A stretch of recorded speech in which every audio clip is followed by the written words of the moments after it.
This Earth was here before us, and it will be here long after we're gone.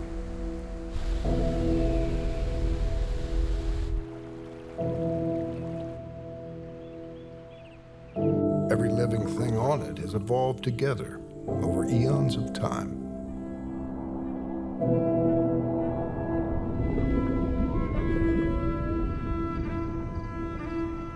And although we are part of the web of life, because we see it, we think we stand above it.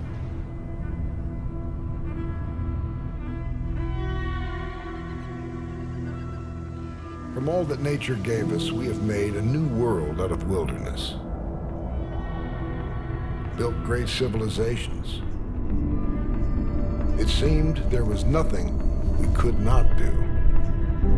Even the sky itself was not the limit. We see the symptoms of a reality we didn't expect. Have we reached the limitations of our human nature? Is this the end of the line for us? It's hard to tell from our current point of view, living here in the future's past.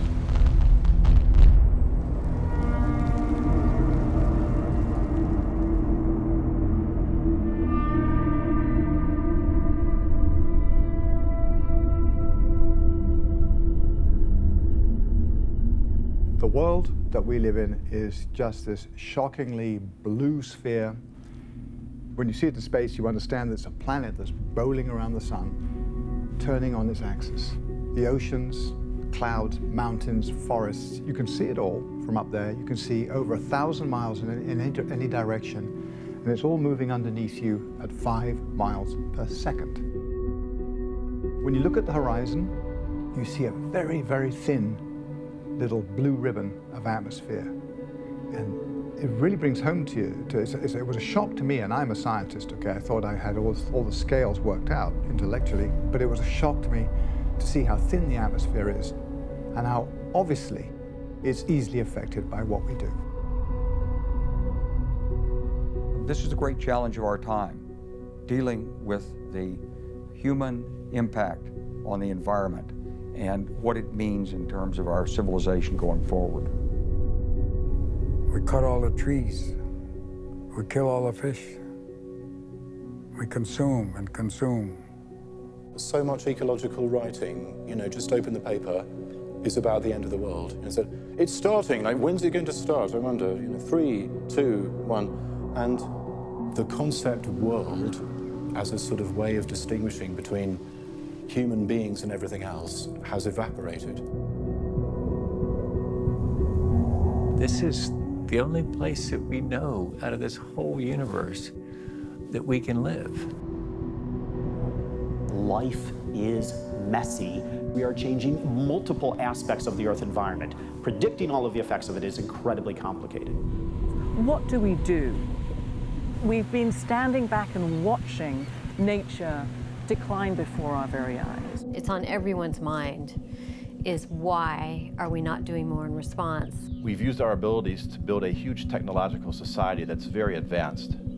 But in our essence, we're still animals. And one of the problems is that as animals, we have certain emotions and certain tendencies that are counterproductive in our great complex society. Spinoza, the philosopher, said man doesn't really understand all the unconscious processes which actually really control their conscious behaviors and thoughts. Perhaps the solutions we're looking for start in us, in our genes, our subconscious motivations, our most primal instincts. We are the most flexible species ever evolved, I would think. And when you see people thriving in the Arctic, and you see people thriving in the Kalahari Desert, and you see people thriving in the Amazon rainforest, these are titanic accomplishments. But we also have the ability to destroy all of those habitats and everything in between. Can looking at evolution help us understand the current conscious self we have and the future of humanity.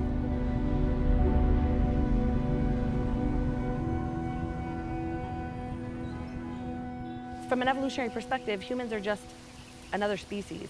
We're unique, but evolutionary biology sees every species as unique. Every species everywhere is a genius at survival, otherwise it wouldn't be here. Every species can teach us something. When you look at all the different life forms, the plants and the animals, they just seem so different to each other. But of course, we're all made of the same stuff, the atoms which make the molecules which produce the DNA, and the diversity is down to this process of natural selection. And so we know that natural selection has allowed diversity to appear as a process of winning out those who are most suited to the environments. Natural selection has evolved different lineages of organisms, and we are at the top of one of those lineages. The fact that we're animals doesn't mean that underneath our sophisticated civilization, we are these utilitarian lumps. It's exactly the opposite. What it means is that being sophisticated and artistic goes all the way down, at least to the level of beetles with iridescent wing cases, because there's something intrinsically non-utilitarian and playful about evolution. We're part of the system. We're nature. We're part of the earth, and we're fundamentally dependent on its good graces. Very symbiotic relationship to everything on this earth. And I understand some people, if they say, no, this is a science thing, is not for us. That's the province of God. We shouldn't go there. I can hear that view, but I really don't think it's what I see in Scripture. What I see in Scripture is, come on, I want to show it to you. I want to reveal myself to you. I don't see science as challenging my faith. In fact, I see it as affirming my faith. We are new on the planet. We are the most newly evolved. We're a trial run. In terms of evolution, animals adapt to their ecological conditions, but as humans, we have been able to control our ecological conditions. Evolution itself is a process by which organisms become more efficient at extracting resources from their environment. Humans are unique, and that what makes us so different from all of other animals is our mastery of technology. We're uniquely able to transform our environment in ways no other animals can. We humans are really big-brained primates that lucked out by becoming bipedal and discovering how to coerce other animals from a distance by being able to throw. We figured out how to tame fire and use it to our advantage. Our evolving technology allowed us to expand into new territories and manipulate the environment in ways that gave us an edge.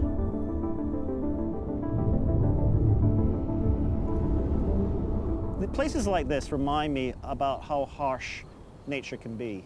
We're so used to living in air conditioning and having the comfort of the modern world. But when you go out into nature and experience it firsthand, you're reminded very powerfully about how weak we are as an animal. And this is because we are fundamentally a cultural species. Culture is our life support system. Our cumulative culture allows us to cushion ourselves against the harsh realities of the environment and to reshape the environment. Our culture is an integral part of our ecology. We can trace human ancestors back over 4 million years and anatomically modern humans for more than 200,000 years, and we have inherited their successful survival traits. These traits are in all of us to some extent. Traits like optimizing time, really caring about what other people think about us, and comparing ourselves to others.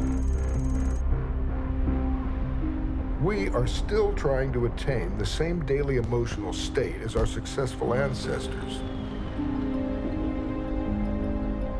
We carry the same neurotransmitters in our brains that created the exhilarating feeling our ancient ancestors got when they had the unexpected reward of finding a berry or a nut, or were looking forward to a successful hunt. But in a culture of amazing technology, we are surrounded by ready-made stimuli pushing us to reward ourselves. Our evolutionary impulses can be easily hijacked.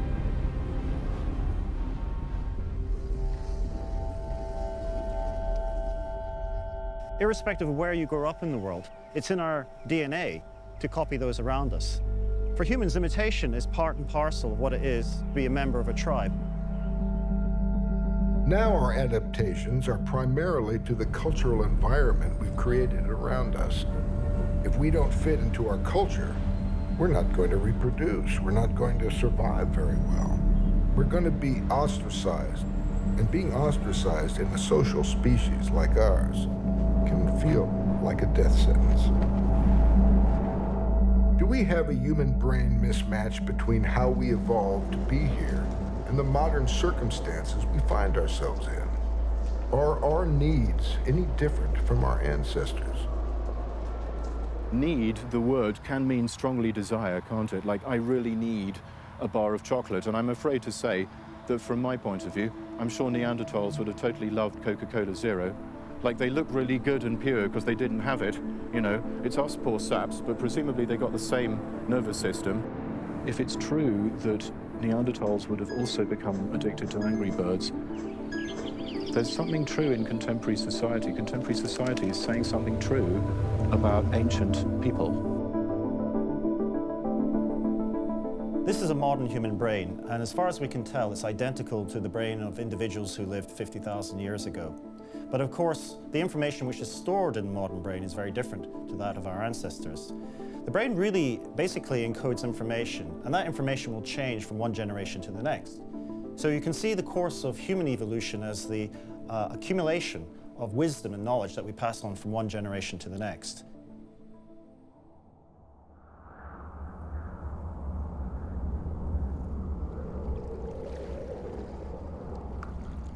Our perceptual system isn't attuned to the massive changes that are happening on the planet, nor are they attuned to the very fine-grained details of those changes.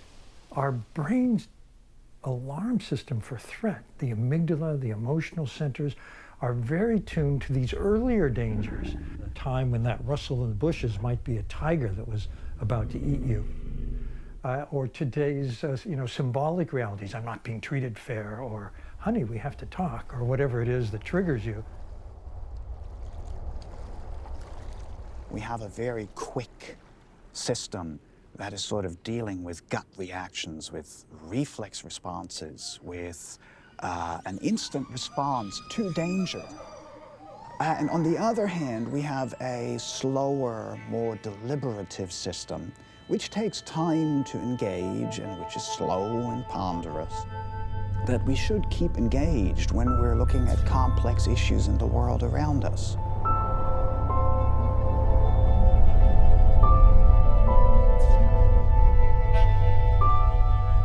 We are physical and biological beings living in an ocean of cosmic energy.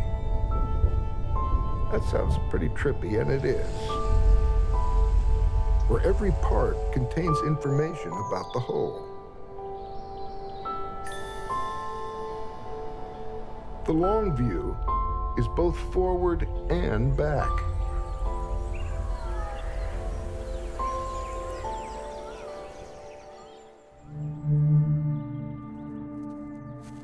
For 99.9% of our evolutionary history, we were hunting and gathering people, living in small kin groups where everybody was related to everybody, and therefore we had a vested interest in taking care of each other. We also lived off of the land in such a way that we did not live beyond the carrying capacity of the environment.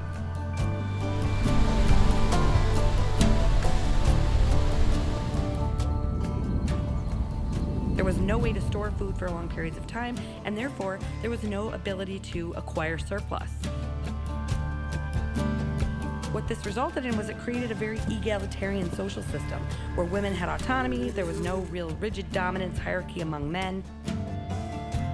and it was only after the invention of agriculture and the domestication of plants and animals that humans were faced with the situation of what to do with these surplus resources. This was the beginning of the Neolithic Revolution. We started farming for the first time. Everything took off from there, and that's only been around 12,000 years. That's a blink of an eye in evolutionary terms. Controlling the production and distribution of these surplus resources led to a change in human cultural and social organization.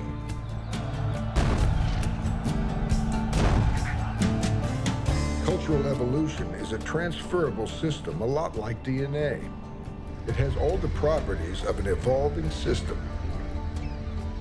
Since we found agriculture, things changed, and we started to act like a larger entity, just like an ant colony or a termite colony or a beehive.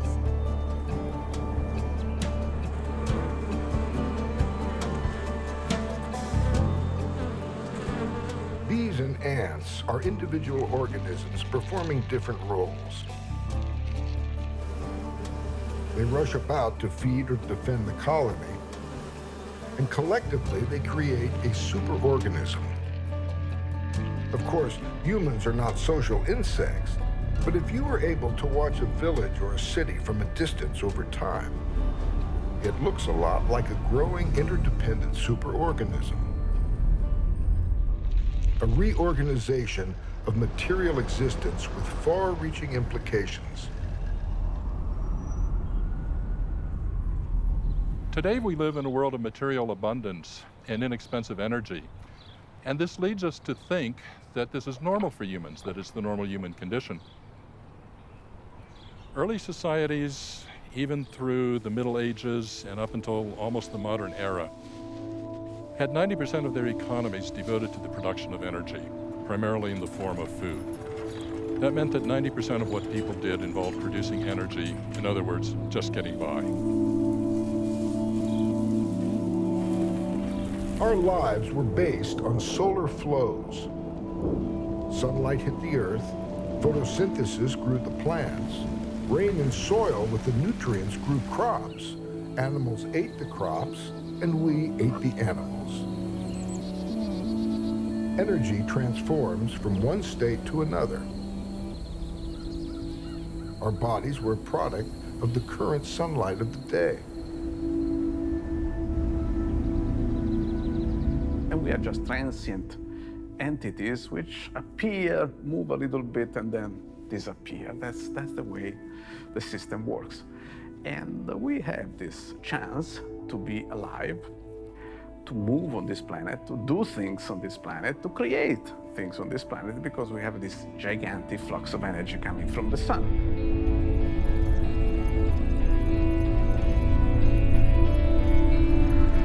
The whole universe is a giant machine for dispersing energy potentials. Energy is everything in the sense that nothing moves in the universe without an energy potential available.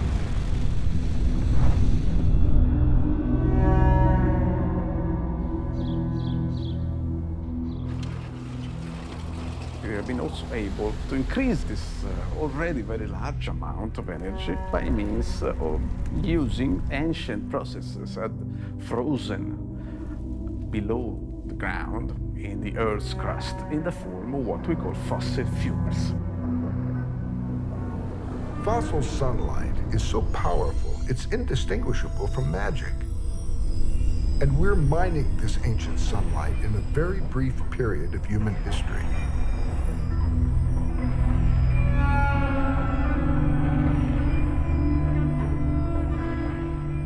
A chemical composition of 50% of the protein in our bodies and 80% of the nitrogen in our bodies indirectly comes from the chemical signature of this fossil sunlight that we're mining. So we are different than our ancestors. They were made of sunlight, we are made of fossil fuels. In hunting and gathering societies, solar energy can provide enough food to support maybe one person per square mile. Basic subsistence agriculture can support more people but nowhere near the population densities that we have today. The way we live is an anomaly.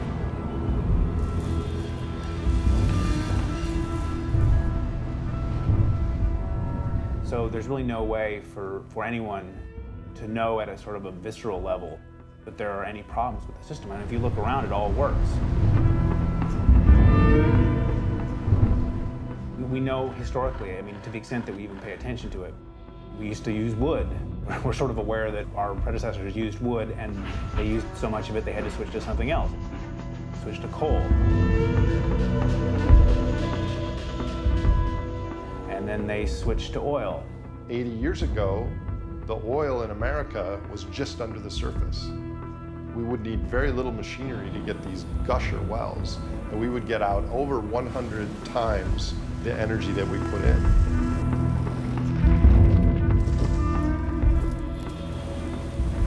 Suddenly, this whole new world of transportation opened up, and with that came this entirely new model for how we fed ourselves, how we clothed ourselves, how we built shelter. And it totally changed the way we live. It made it possible for us to move away from the country. Throughout human history, we had to live sort of scattered in order to not tax any particular resource too greatly. As we began to be able to import food or import energy, we could pretty much live where we wanted to, and where we wanted to live were in the cities. So we have this massive migration. We empty the countryside. We all move to the city because we're growing food in the country and we can just transport it to the city. And once you're in the city, then you can do all these other things. You know, you can create all this knowledge, you can create technologies, you can create this massive economic growth. And the longer you've been living that way, the harder it is to remember what allowed it to start in the first place. And that was this idea of cheap energy.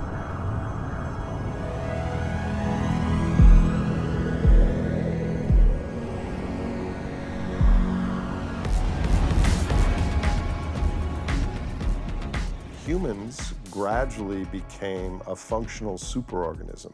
At first, we would maximize grain surplus. We would grow more grain and store it, and that would allow our population to increase and our territory to expand. But now we're maximizing surplus value. We're maximizing financial, digital, electronic representations of surplus. But all money really effectively is a claim on some energy services. And so what ends up happening is money, trade, technology are all in service of the superorganism.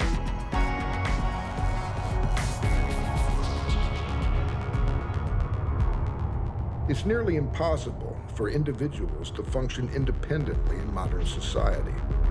We contribute to and rely on a growing superorganism to feed us, clothe us, power our sophisticated communications, even protect our societies from each other through highly organized warfare. We live within a mesh of energy-eating interdependence, and we never really see the big picture. A state of plenty can have unintended consequences.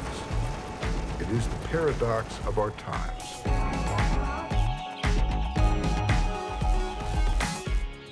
Running in the background of all that we do, whether we consider ourselves to be capitalist or Soviet or feudal or everything, is a kind of program, a kind of recipe, a kind of algorithm.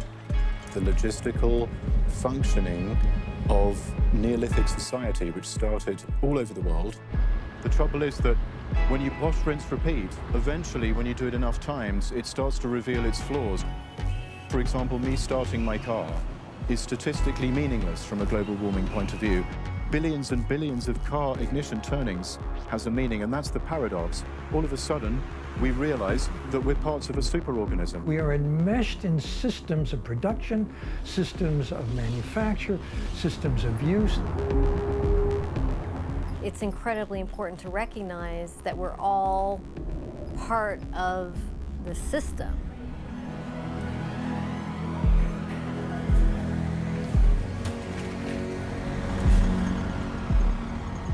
As social organisms, we're something like ants. Our signals that we exchange are far more complicated than the simple chemical signals that ants exchange. But we do exchange signals, and as humans, we take individual actions that, on the whole, cause emergent behavior. The problem that's happening today is that the emergent behavior is growing very complex and detrimental to the planet, to ourselves, and to many other species.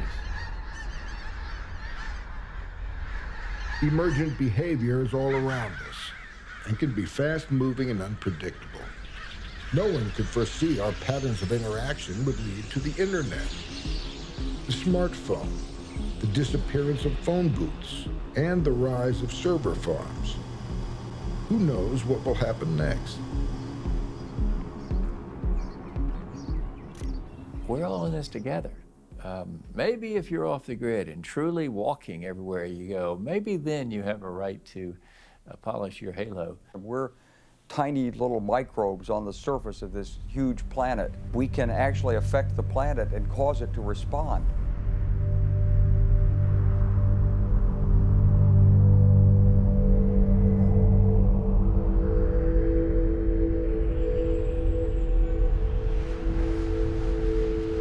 We don't stop emitting carbon dioxide at these rates, pretty soon we're going to be in trouble. We're going to have massive climatic disruption. The rainfall belts will move. People, in the hundreds of millions, maybe 1.5 billion people, will have problems getting access to fresh water and food. The issue is not what the world is like when it's cold or when it's warm. We are in a time of change. What is interesting is how the world changes when you dramatically, in our case, increase the concentration of carbon dioxide and other greenhouse gases in the atmosphere, or when it suffers mammoth biodiversity loss caused by our own behavior. If there's a big change coming and we want to know what it might do in the future, what do? We look at what's happened in the past. Geological history largely reinforces the lessons from the climate models. When they say the doubling of carbon dioxide will lead to about 2.5 degrees to 3 degrees of warming, the history of the Earth is broadly in agreement with that. So a lot of my own research is focused on the reconstruction of past climate. We look at dramatic transitions. And there's not a lot of those, because in Earth history, things change gradually. 3 years ago, I started on a project. It was to look at an event that was about 120 million years ago, and it was to explore exactly this. It was what we generally considered a rapid ocean acidification event, a rapid warming event. And we thought, let's look at this and see what happened.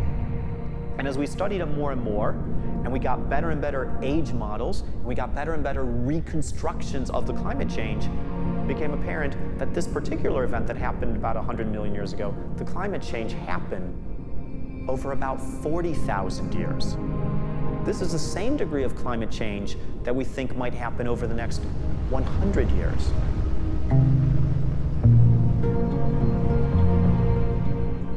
There's much more energy in the system.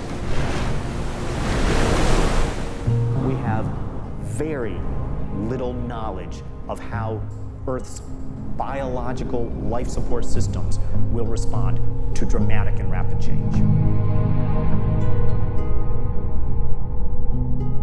We have extraordinary biomes on the planet that all are individual pieces of a jigsaw.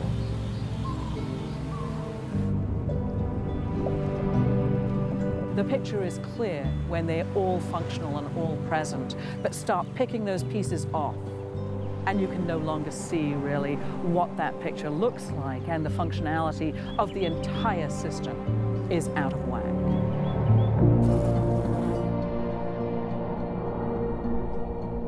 Arctic ice cap is shrinking. The Greenland ice mass is being lost at 300 gigatons a year. That's 300 cubic kilometers of ice a year is disappearing. The oceans are changing, sea level rise. We're seeing significant sea level rise. We're expecting a couple of feet, maybe more, before the end of the century. So all these things are facts. It's not so much the change itself, but it's how fast it's happening. Faster the change comes, the less time we have to adapt. The faster the change comes, the less time the trees have to adapt, or plankton living in the ocean. The faster the change comes, the less time ecosystems have to adapt. And the more complex these are, the harder it is to actually predict what the consequences of that change will be. Climate change is going to put huge stress on societies that are already under internal political stress and stress induced by lack of resources. Like food availability, water availability, dramatic events associated with climate change, all of which potentially will exacerbate the divisions in society. Access to wealth creates divisions. Access to food and water makes divisions very pronounced. It's going to impact the way humans live on the planet. When that impacts, then people move. People are angry. Land becomes less valuable or more valuable. Populations shift, and those shifts destabilize governments.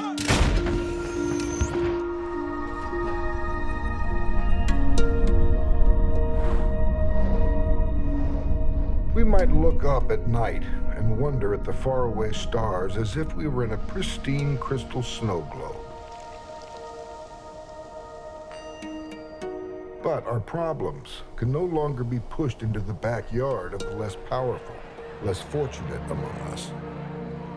No, here we are, and here we remain, where everything from farmers, dogs, LED lights, flowers, pencils, politicians, microwaves, and penguins, the past, present, and future are all interrelated.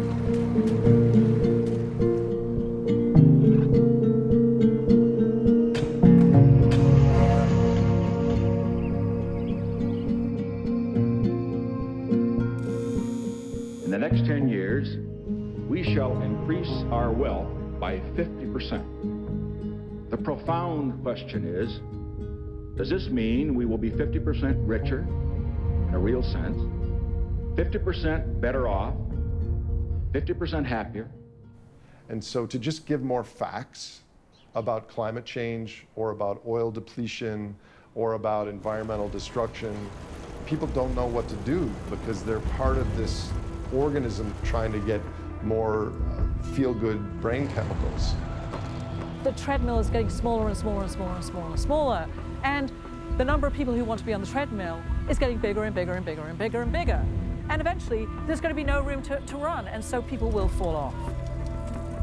Many people will fall off.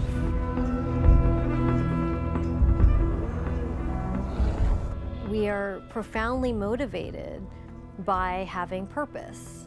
We're motivated by having a sense of autonomy, efficacy, and control, where it seems that our gifts, our energy, our life force is not going to have some impact. We will simply withdraw, and we will very likely redirect that energy into where we can feel we have most impact.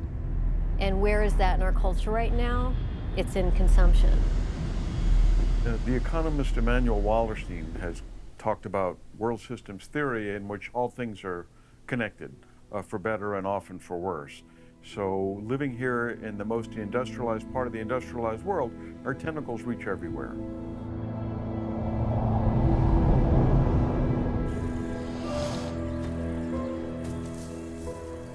Efficacy is the ability to produce a desired result. But are the results we're achieving the ones we intend? Wild animals are disappearing forever. Our intelligence is remaking the world before our eyes.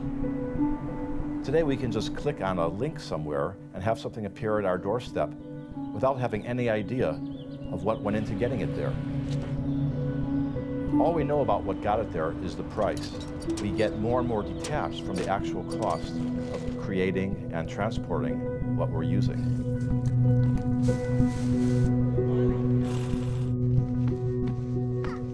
Energy is really at the center of physics, but for the layperson, probably the easiest way to explain it is that energy is the ability to do work. Work is forced through distance. So every time that you move something, from China to the US, or from the floor to the ceiling, that takes energy.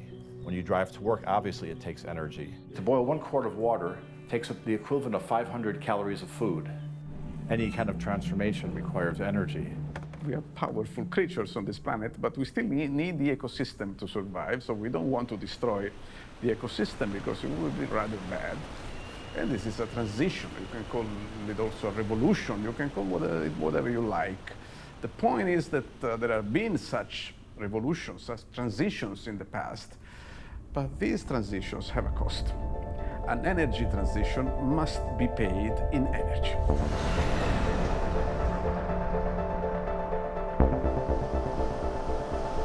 Energy is the currency of life. Energy creates movement and food. All life taps energy flows.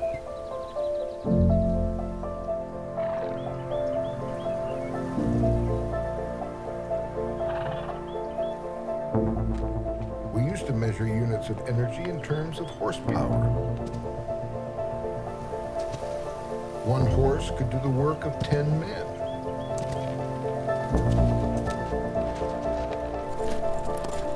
A small tractor can do the work of 40 horses. It would take 450 horses or more to get the same work done as just 1 semi-truck. And unlike horses, trucks can work day and night in any weather. The flow of fossil fuel has turbocharged our society. And so to just say we have the science now to realize that these fossil slaves, they don't complain, they don't sleep, they're tireless, they're super strong, but they poop and they breathe, and their breath is causing our biosphere to warm up and our oceans to acidify. Let's keep them in the ground. It's not quite so simple. If you consider the power that's in fossil fuels, 90% of the work done in human economies is done by fossil slaves. The average American consumes 220,000 kilocalories every day. We don't think about that. We only think about the 3,000 or 3,500 of food that we eat.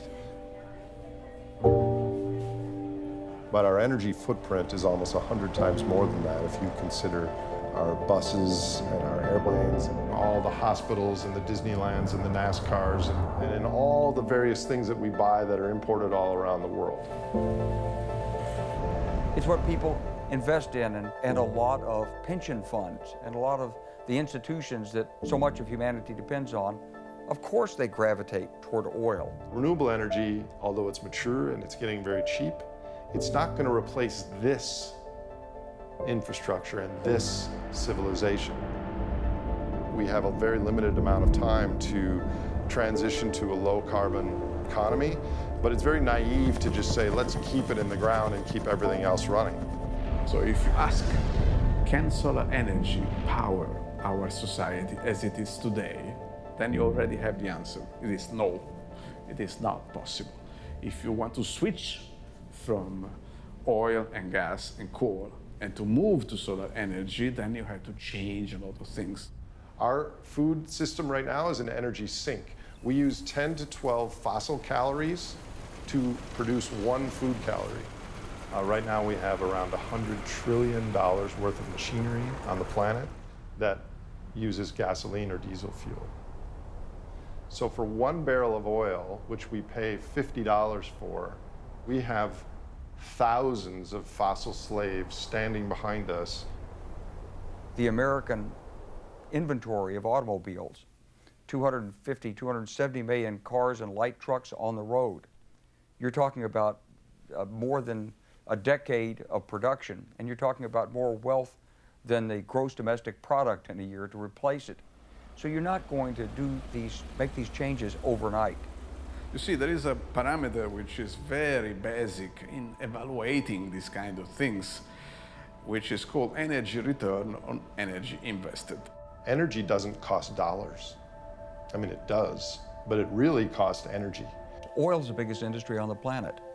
So it sets the pace in terms of inflation. So if you raise the price of oil, all the other prices go up until people have accommodated and they can still afford to pay the extraction cost for oil.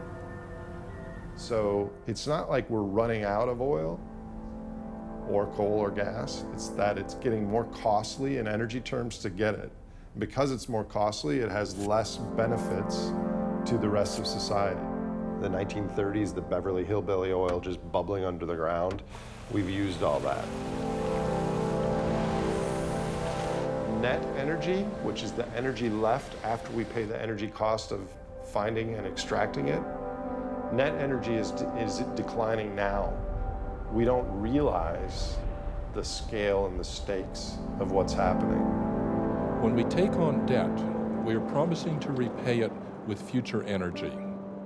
The fossil fuels will not last forever. They cannot last forever. The energy potential in 1 barrel of oil is equal to a human being working 40 hours a week for 4.5 years. You have to think to the future. You have to save something for the future. In order to have a harvest of renewable energy, do not eat your seed corn, is an old saying.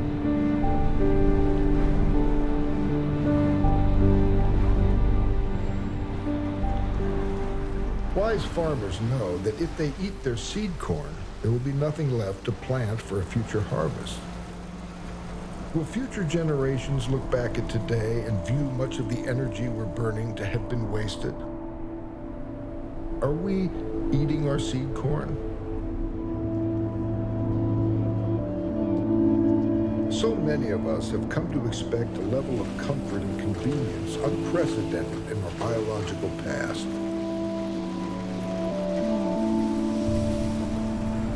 We need to redefine our expectations, not as what we will lose, but what we might gain by preparing for something different.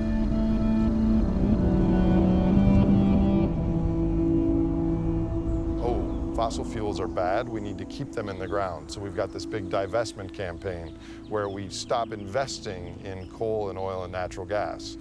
But if we stop investing in the stocks, as long as we continue to fly and drive and have infrastructure built around cheap transportation, global connectivity of supply chains, then some hedge fund will just buy those stocks back 5 cents cheaper. We can very easily get into the mode, for example, when we think about oil, of addiction speech. I'm going to leave this bottle of whiskey in the cupboard and I'm not going to touch a drop of it, which means that I'm still fixated on this whiskey. Paradoxically, this is actually, of course, not really thinking differently. Is a little bit of a hangover from this myth that things should be functioning smoothly and that smooth functioning is something that's real.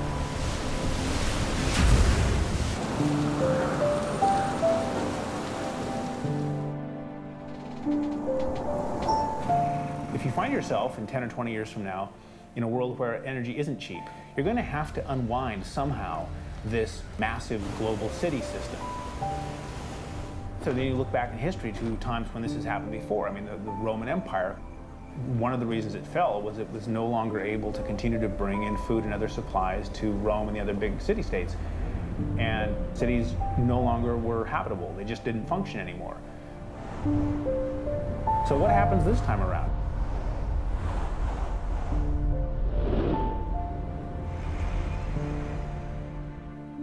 And in the past, it's been conflict with other tribes that has brought human progress, such as it is, at a tremendous cost of slaughter. World War I brought forth radio and airplanes. World War II gave us nuclear energy. Space race between the United States and the Soviet Union, the Cold War that gave us communication satellites and global positioning and many other things. And now we're into something where we have to work collectively. We can't work against each other. We have to work with each other. We have to work with each other with the view of the future, not against each other in the present. The trouble is not so much in what we're thinking about the world we live in. It's in terms of how we think about the world we live in.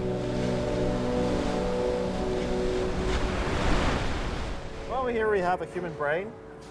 When you see it in reality, it seems kind of a bit disappointing, doesn't it? It's very small for what it does. If you think about what we're capable of, and to think it all comes out of a little object like that, it's quite remarkable. Let's take a moment to imagine entering a theoretical world where everything in existence, at all scales, has equal value. From skyscrapers and trees to humans. Cola, cups and orangutans. Shoes and suitcases. Vessels. Water. Diamonds and dragonflies. Even time itself. If we can imagine everything as intrinsically equal, then we'd know that what we perceive as reality comes from the value judgments that exist in our minds.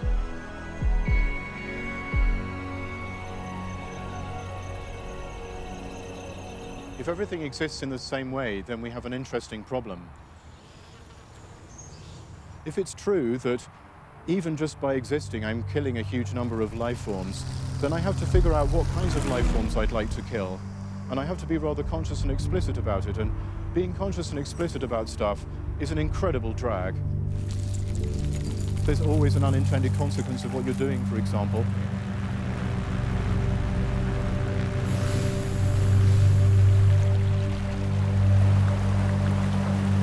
Reality is happening on a number of different scales all at once. You can never get it completely right.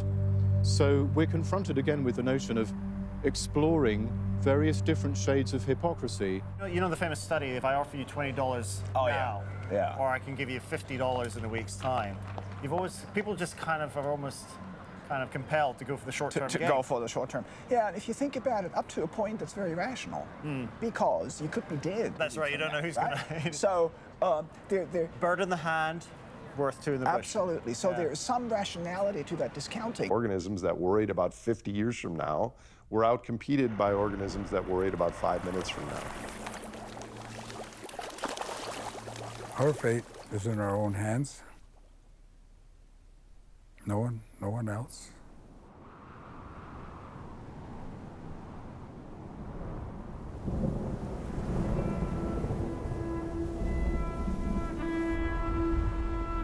How will we shape the future towards a better outcome? What defines our identity? Are we our urges?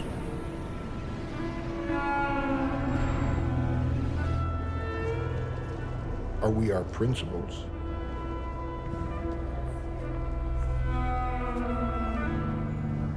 Who are we? Who I am is really the accumulation of my experiences with other people, my interactions with other people. You know, babies don't have a self-concept. They don't have an idea of who they are. But as they interact with other people, they begin to create an image of themselves, of a feeling of who they are, and thoughts about who they are. That's really picked up from the views and responses of other people. In this modern society, people spend a large amount of time and effort accumulating objects and possessions, and sometimes these have no particular use whatsoever. But it's almost as if we have to acquire things around us to make a statement of who we are. We use objects as an extension of ourself. In the life of sentient beings, desire is inevitable. The kind of plastic products that consumerism makes out of desire might be optional, but desire is inevitable. That same drive is what makes it easy for Apple to sell us a new iPhone every year. I mean, I guarantee you don't need the next iPhone. In fact, you don't even know what new features it's going to have, and you won't know until you see them, but you're pretty sure that you're going to like them when you see them. And that was the whole point of this notion of dynamic obsolescence. You would be allowed to feel, to achieve a certain emotional state for a short period of time, and then almost as quickly as you'd achieved it, it would begin fading, and you'd have to have something else. real love for a way to feel how we want to feel faster. We may have a very developed conscious mind today with a lot of knowledge, cultural knowledge, technical knowledge, but the way we think is still very much influenced by a primitive unconscious that we developed millions of years ago.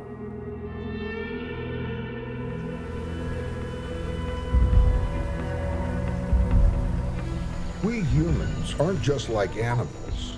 We are animals. And as animals, we compete for mates.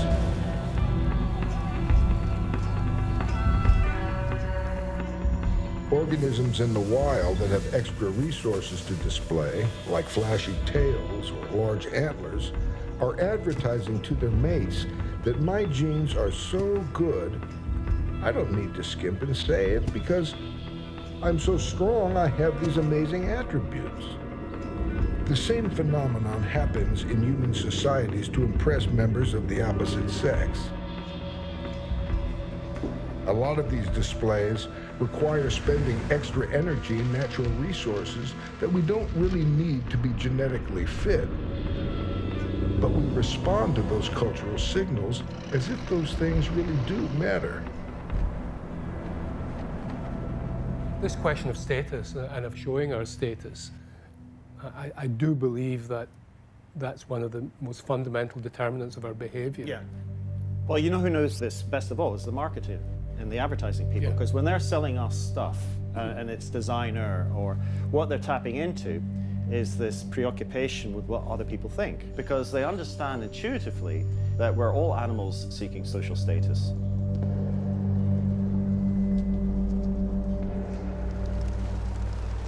We like things to be convenient, we like things to be new, and we like bags that have names on it.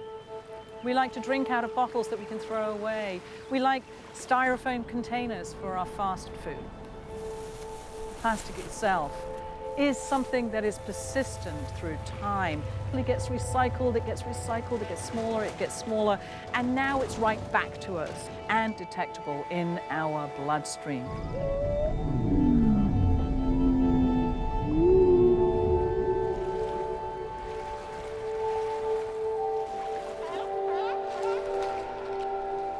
Out of alignment with what we hear and we understand and we know what's going on, and the life that I am leading, including all the things I love that might be really ecologically problematic, but that I love them anyways. So we have this very positive spin on ourself, and we try to maintain that characterization to the extent that we will only pay attention to information which confirms that bias. We'll deliberately reframe things that we've done in order to keep the coherence of who we are.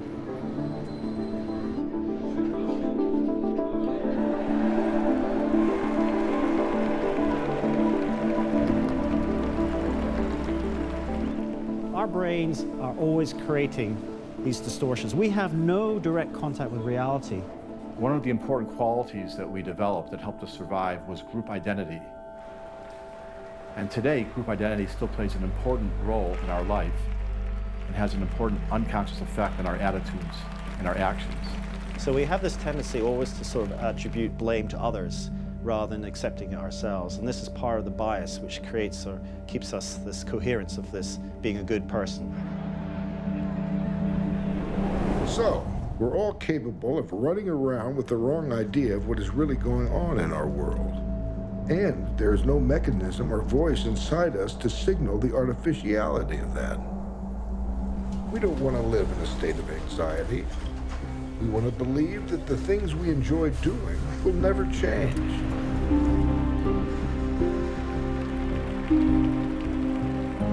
Do we confuse what we need with what we desire, and what we desire with what we need?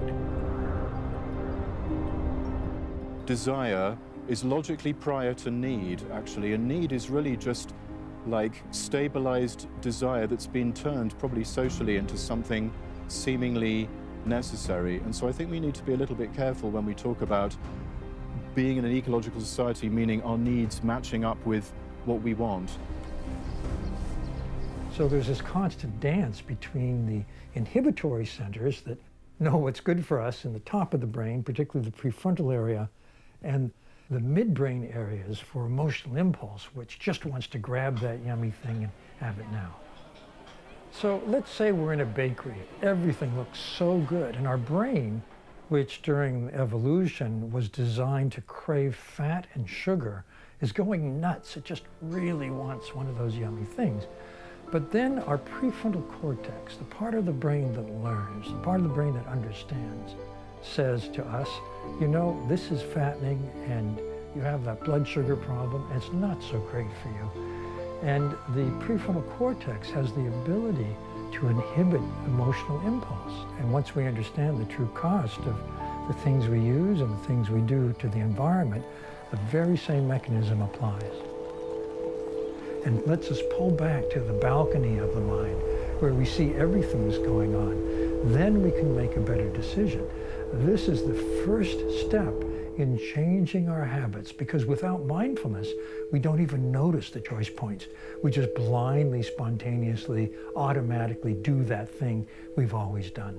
Our old habits take us over. When there's uncertainty, when there's a sense of precarity, when there's a feeling of vulnerability and confusion, that's exactly when we are most susceptible, obviously, to adhering to a message, a voice, a person who comes along and is able to meet those anxieties and those uncertainties with such confidence and certainty. And so that's what we've seen replaying over and over again in politics.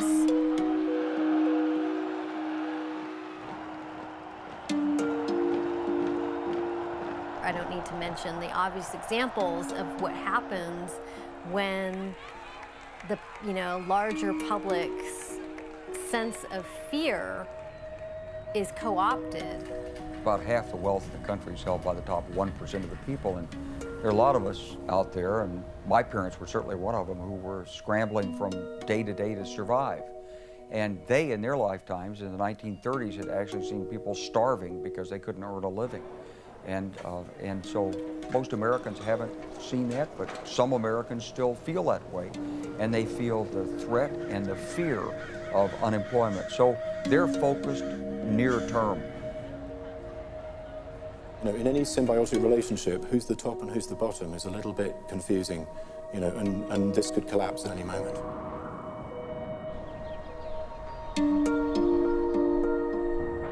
The desire to be rescued is based on a profound and deep sense of powerlessness.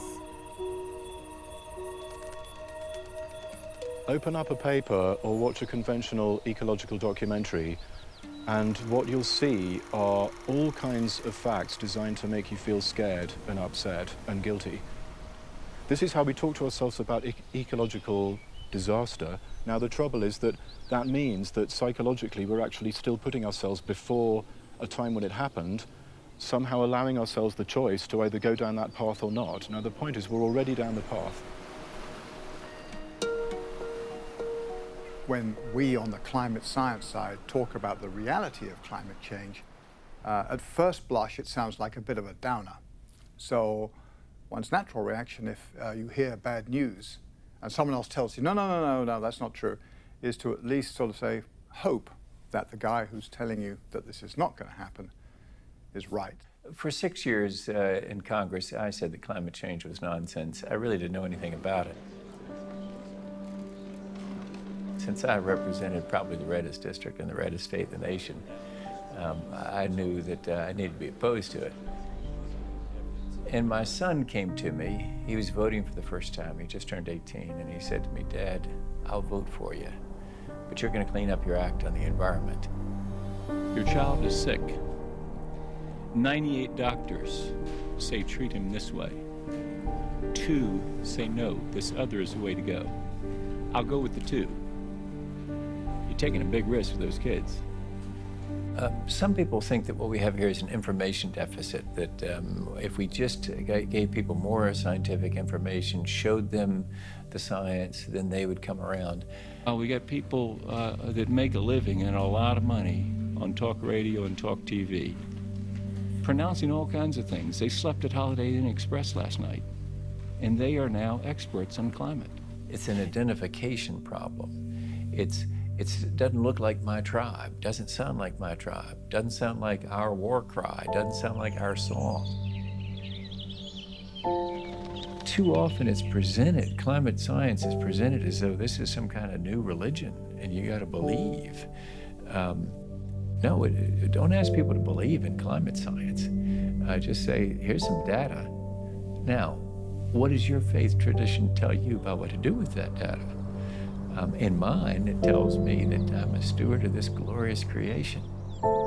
Sometimes science turns out to be wrong, but other times it turns out to be very right. And the key to scientific endeavor is what we're here to discuss today, is openness, access to the data, and full challenging of the data. That's how we advance science. I look forward to the hearing, Mr. Chairman. Thank you for the opportunity.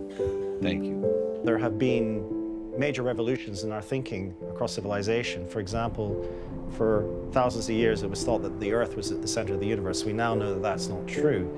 And then, of course, there was also the idea that man is the pinnacle of the animal kingdom, but now we discover through natural selection and Darwinianism that we are just one, but a number of species that have existed. And finally, if you think about the self, the idea that we are individuals in control of all our actions and behaviors, that has been eroded away as we come to discover that this, in fact, is also not entirely true. So I think that the science has revealed the arrogance of the individualism, the egocentrism that we have about our planet, our species, and ourselves is unwarranted.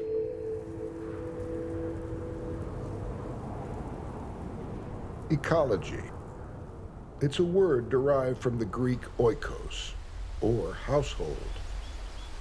It's the study of the relationships that interlink all the members of the Earth's household.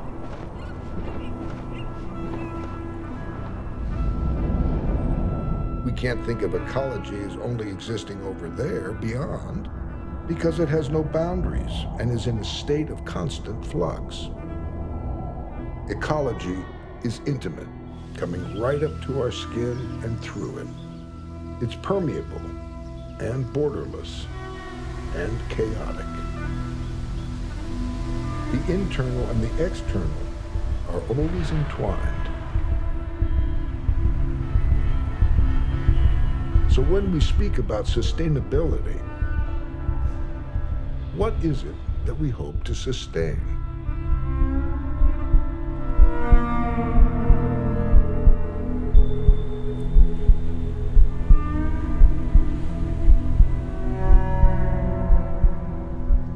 One of the problems with philosophy is that it isn't just in your head. Philosophy is everywhere. Everything, in a way, was a dream in someone's head in built space. Thought isn't just something that's in here. Thought is everywhere. The story that we live in right now is that we grow the economy by consuming goods, and in particular, consuming goods that exist in limited quantities. We have the tendency as meaning-making, story-making people, creatures, to have characters, to have protagonists who are the villains and who are the heroes and the rescuers. And that's deep in our human psyche, and that's how we tend to make sense of the world. And the tendency, very understandably, is to create villains, such as corporations or oil industries, and to create heroes, the eco-warriors. While that's understandable, what it's actually doing is it's creating a bit of an exemption story where we as individuals are somewhat exempt or somewhat out of the story. There's a lot of criticism in our culture right now that capitalism is bad and that without capitalism, we wouldn't be impacting things. And that's partially true.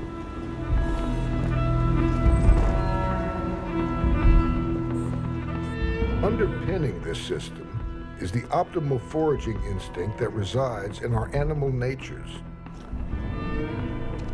Wolves, for instance, they're better off running down an elk than spending the same amount of time and energy chasing a mouse or a rabbit. They're more evolutionarily fit and have more calories to raise their offspring. The same dynamic is in humans. We like to invest a little and get more in return.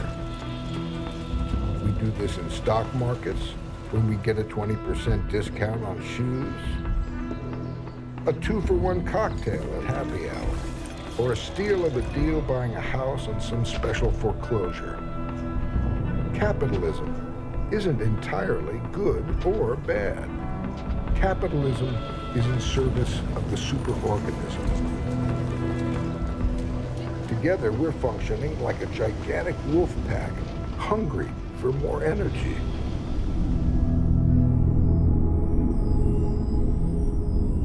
You know, one of the many causes of war is actually the shortage of energy.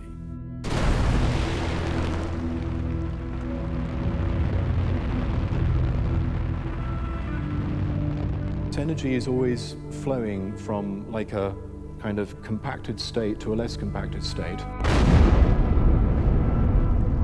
Entropy is how things are constantly running down to zero. We can't actually create a machine that reverses entropy. Entropy is why time seems to only be going in one direction. Entropy is why you've never seen a broken glass reassemble as a perfect glass. And if you're looking for the perfect ecological machine that will actually fully put the energy back into the system that the machine has sucked out of it, then I'm afraid you're going to be waiting until after the end of the universe.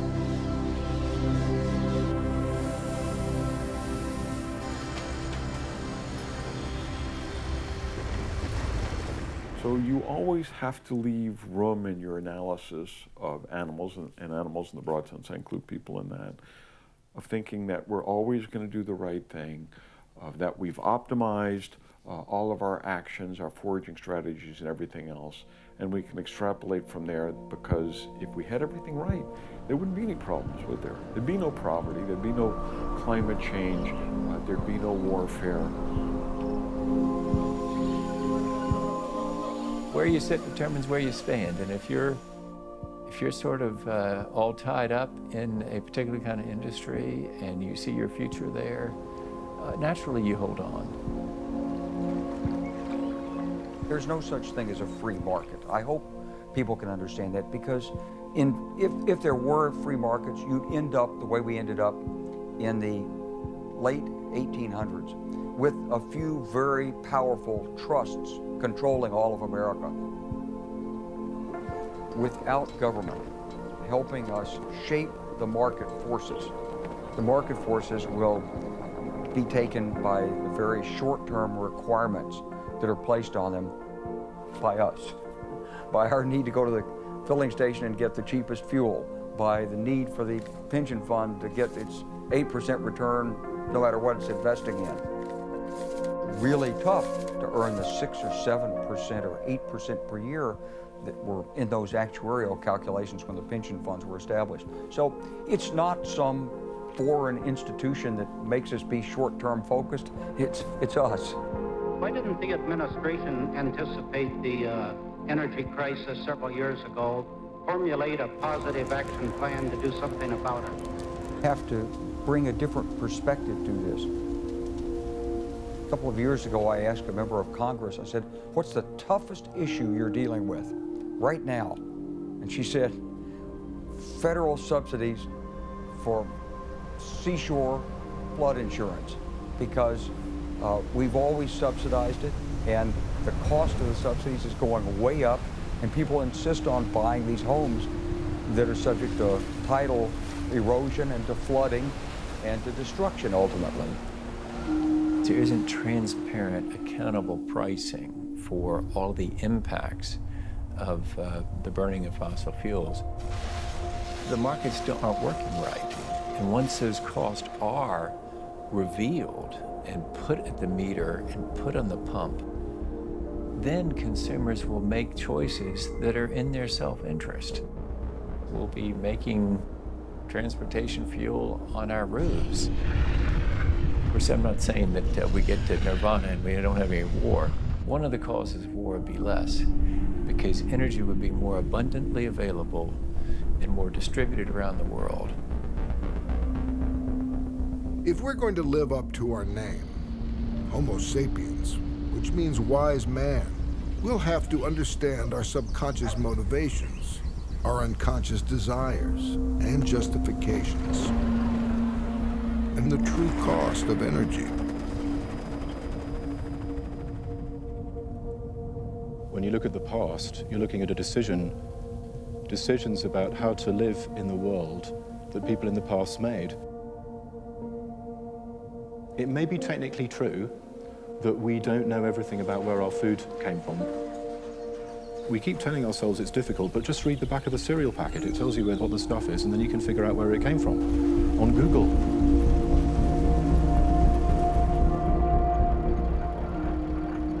From what countries do the raw materials for an iPhone come from? Hey, there you go. But here's, how about this, the commodity chain.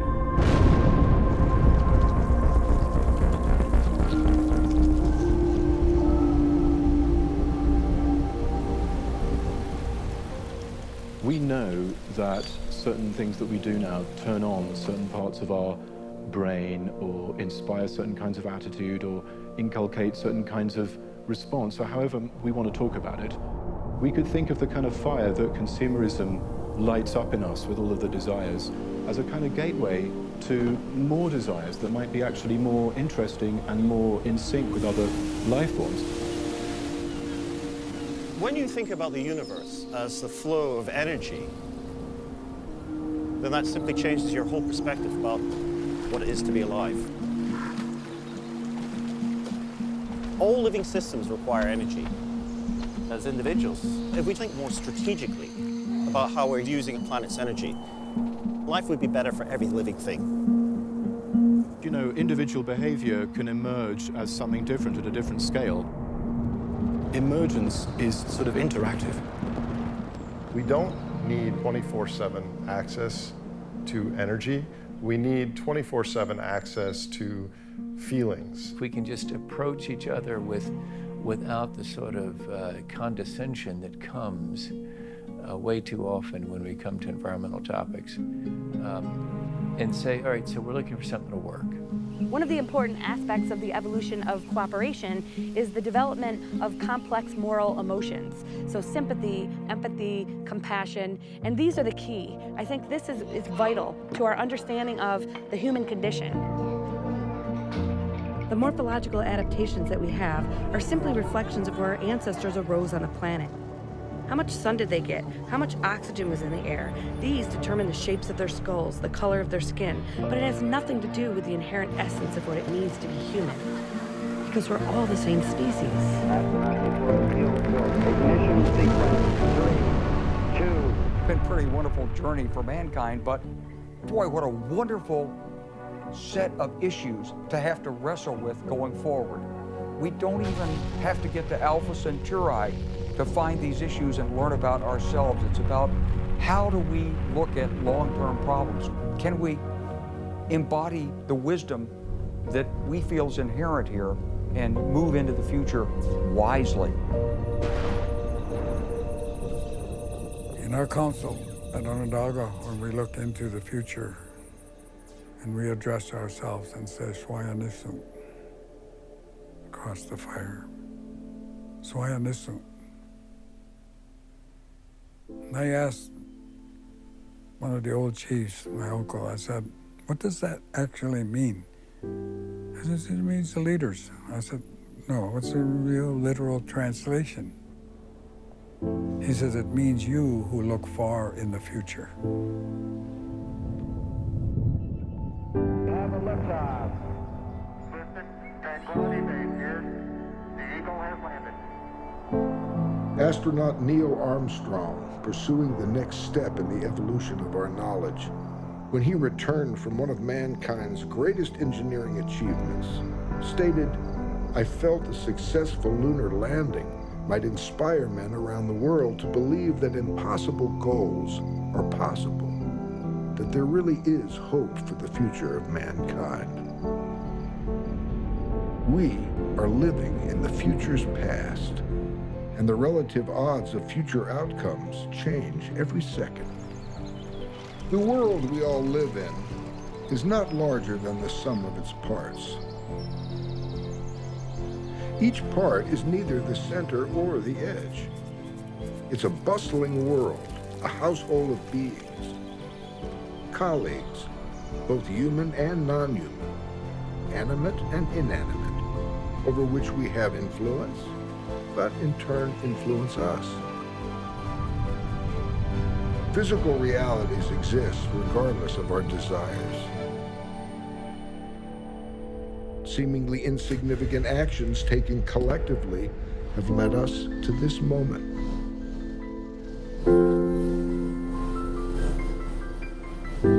Everything is a system of relationships, and it's not easy to see the connections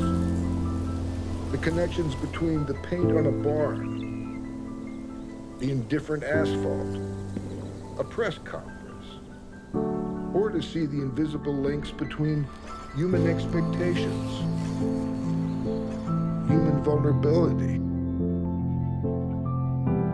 human memory, and the fragility of life itself. No, it requires effort. Energy comes in many forms. It's both the means and the ends of all our pursuits. All of us held in the arms of the atmosphere. We don't have to be poets, scientists, superheroes, or saints. Each of us can think about how we think. Could the solution we're looking for be inside us? We're humankind. Ingenuity is in our DNA, and we can visualize. What kind of future would you like to see? What are you willing to contribute towards creating that future? Ask yourself, what am I willing to do?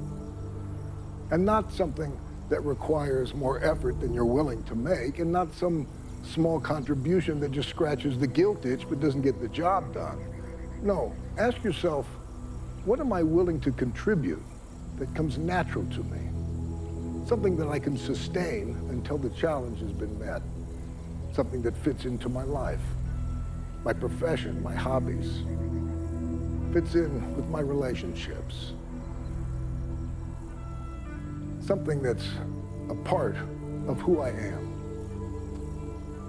Yeah, you know, each of us is unique. Each of us has a gift, a strength that we can direct towards creating this world that we'd like to see in our future, that we'd like to see in our kids' and descendants' future. We love our kids, right? A quote from the religious philosopher Piers comes to mind. After mastering the winds, the waves, the tides, and gravity, we shall harness for God the energy of love. And then, for a second time in the history of the world, man will have discovered fire.